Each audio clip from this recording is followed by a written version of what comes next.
محرم شریف کے مہینے میں اہل بیت اطہار رضی اللہ تعالی عنہم اجمعین ان کے لیے بطور خاص فاتحہ نظر و نیاز کا سلسلہ ہوتا ہے. تو یہ اس کی کوئی خاص مدت ہے کہ 10 محرم کے اندر ہی یہ نظر نیاز کا سلسلہ ختم ہو جائے، یا 10 محرم کے بعد بھی کوئی اگر رکھتا ہے تو اس کے حوالے سے بھی رہنمائی فرمائیں. دوسرا، ایک اور عوام کے ذہنوں میں ایک اور سوال ہوتا ہے اور بعض کا عوام کے اندر پھیلا دیا جاتا ہے کہ اگر کسی کے اپنے عزیز خاندان میں سے کسی کا سویم 40واں برسی ان دنوں میں آ رہی ہوتی تو وہ کہتے ہیں نہیں، ان دنوں میں نہیں نیاز ہو سکتی، ان دنوں میں خاص ہی جو موقع ہے وہی نیاز ہو سکتی ہے، اپنے مرحومین کی نیاز نہیں ہو سکتی. تو دونوں اعتبار سے میں چاہوں گا رہنمائی. بسم اللہ الرحمن الرحیم. ایصال ثواب کے حوالے سے چونکہ یہ نظر و نیاز کی جتنی بھی صورتیں ہیں ہمارے علماء یہ واضح فرما چکے ہیں کہ اس سے مقصود ایصال ثواب ہے، یعنی ثواب کا پہنچانا یہ مقصد ہوتا ہے. اور یہ ساتھ ہی ساتھ وضاحت بھی بکثرت ہمارے علماء کرتے ہیں کہ ایصال ثواب کے لیے کوئی وقت مقرر نہیں ہوتا کہ اس میں ہی ایصال ثواب کیا جا سکتا ہے، اور اس کو وقت کو مقرر سمجھنا بھی درست نہیں ہوتا کہ اس کو ضروری سمجھا جائے، بلکہ جب چاہیں ایصال ثواب یہ کر سکتے ہیں. لیکن ایک واضح بات ہے اور سمجھ میں آنے والی بات ہے کہ جس ہستی کا، جن بزرگوں کا وہ دن ہے، ایام ہیں ان کے،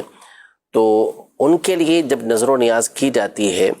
تو جہاں ان کو ایصال ثواب کرنا مقصود ہوتا ہے ساتھ ان کی یاد بھی منائی جاتی ہے. ٹھیک. تو اس لیے ظاہر ہے کہ اس دن، بالخصوص اس دن جب ہم نظر و نیاز کریں گے تو جہاں ایصال ثواب ہوگا ساتھ میں ان کی یاد بھی یہ منائی جائے گی. اور بعض اسلاف کے کلام سے یہ واضح ہے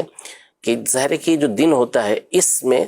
ان کی توجہ خاص ہوتی ہے ایصال ثواب کرنے والے کی طرف. اس لیے بالخصوص ان دنوں میں نظر و نیاز کرنا، جن کا بھی دن آ رہا ہے، جیسے ابھی اہل بیت اطہار کے بارے میں آپ نے سوال کیا، یا اور بزرگان دین کے حوالے سے جب ان کا دن آئے تو آگے پیچھے کوئی مسئلہ نہیں ہو سکتا ہے، لیکن خاص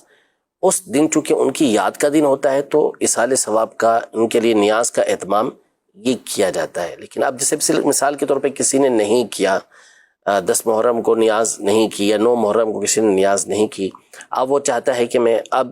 ان کے ایصال ثواب کے لیے شربت تیار کروں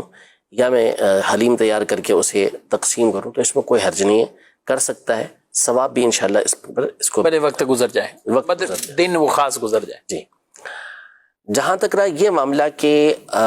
کسی عزیز کا انتقال ہو گیا، ان کا سویم ہے، ان کا 40واں ہے، یا مثال کے طور پر برسی ہی ہے، تو کیا ان کو ان ایام کے اندر ایصال ثواب نہیں کر سکتے؟ تو ایسا نہیں ہے. امام حسین رضی اللہ تعالیٰ عنہ، سیدنا امام حسین رضی اللہ تعالیٰ عنہ کے جو رفقا ہیں، ان کے ایصال ثواب کا مطلب ہرگز یہ نہیں ہوتا کہ دوسروں سے ایصال ثواب روک دیا گیا، رک گیا. ان کی برکت سے تو اور ثواب حاصل ہوتا ہے. تو لہذا کسی کے والد کا مثال کے طور پر انتقال ہو گیا، ان کا سویم ہے یا ان کا 40واں ہے یا ان کی برسی اس مہینے کے اندر آتی ہے، تو کوئی حرج نہیں ہے، ان کو ایصال ثواب کر سکتے ہیں. اور عام طور پہ اہل سنت کا طریقہ کار یہ ہوتا ہے کہ پہلے بزرگان دین کی بارگاہ میں ثواب پیش کرتے ہیں کہ اللہ پاک ان کو ثواب عطا فرمائے، پھر انہی کے وسیلے سے جو دیگر مرحومین ہیں ان کو ثواب پہنچے. تو یوں ایصال ثواب کرنے میں اصلاً کوئی حرج نہیں. یعنی یہی ہو سکتا ہے کہ ہم تو ویسے عام دنوں میں بھی اگر ایصال ثواب کرتے ہیں اپنی مرحومین کے لیے تو وہ پہلے ثواب نبی پاک علیہ الصلوۃ والسلام، دیگر انبیاء، صحابہ، اہل بیت، اور یہ درجہ بدرجہ سب کو پیش کرتے پھر اپنے مرحوم تک وہ پہنچتے ہیں. تو جب عام دنوں میں ایسا کرتے ہیں تو اگر بالفرض کوئی خاص ایام ہیں تو اس میں تو بدرجہ اولا ایسا ہی کرنا چاہیے.